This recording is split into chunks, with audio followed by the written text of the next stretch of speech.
যিসকলে কৈ আছে ন্যায় লাগে ন্যায় লাগে, মুখ্যমন্ত্ৰীয়েও কৈ আছে ন্যায় লাগে, মইতো জুবিন অনুৰাগী। হে, আপুনিয়ে কৈ থকা নাছিলে আপুনি ন্যায় দিব বুলি? আকৌ এতিয়া কৈ আছে আপোনাক ন্যায় লাগে।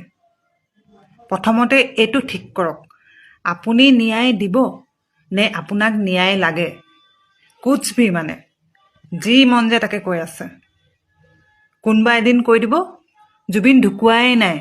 এজনে সেইদিনাখন কৈ দিলে আজিহে বোলে জুবিন অনুৰাগীসকল ওলাই আহিছে। অত দিনৰ পৰা কোন আছিলে তেনেহ'লে? কুছ ভি মানে কি হৈছে মানে আপোনালোকৰ? যি মন যায় তাকে কৰি আছে যে, যি মন যায় তাকে গাই আছে যে, মানে কি ক'ম মানে একদম আপোনালোকৰ কথাবোৰ শুনি একদম মূৰ চুৰ ঘূৰাই গৈছে। এনেই দুখত আছোঁ আৰু আপোনালোকৰ কথাবোৰ শুনি কি কৰিম কি নকৰিম নিচিনা হৈছে। যা, আপোনালোক কোনে কথা পাতে, নাপাতো।